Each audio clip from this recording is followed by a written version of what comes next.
السلام علیکم ورحمۃ اللہ وبرکاتہ۔ نیکی کا صلہ۔ حضرت ابو ہریرہ رضی اللہ تعالیٰ عنہ فرماتے ہیں کہ رسول اللہ صلی اللہ علیہ وسلم نے فرمایا کہ ایک شخص تھا، اس نے کبھی کوئی نیکی نہیں کی تھی، لیکن جب وہ لوگوں سے لین دین کرتا تو اپنے ایجنٹ سے کہہ دیتا کہ دیکھو جو آسانی سے مل جائے وہ لے لینا، اور جس مال کو لینے میں عسرت اور تنگی ہو اس کو رہ لینا اور درگزر کر دینا، ہو سکتا ہے کہ اللہ تعالیٰ ہماری برائیوں سے درگزر کر دے۔ جب وہ فوت ہوا تو اللہ تعالیٰ نے اس سے پوچھا کہ کیا تو نے کبھی کوئی نیکی کی تھی؟ اس نے کہا کہ نہیں، البتہ میرا ایک غلام تھا اور میں لوگوں سے معاملات کیا کرتا تھا۔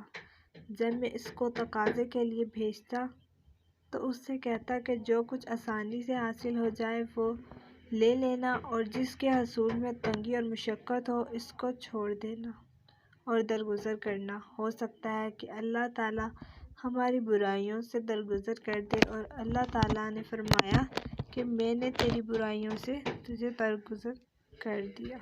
لہٰذا لوگوں کے سامنے نرم رویے سے پیش آنے اور ان سے درگزر کرنے اور معاملات میں حسن معاملہ کی فضیلت ثابت ہوئی ہے۔ جیسے لوگ ایک دوسرے کے ساتھ معاملات کرتے ہیں، اللہ تعالیٰ بھی ان کے ساتھ ایسا ہی معاملہ کرتا ہے۔ جو لوگ سنگ دل اور دست روح ہوں، اللہ تعالیٰ بھی ان کے ساتھ ایسا ہی معاملہ کرتا ہے۔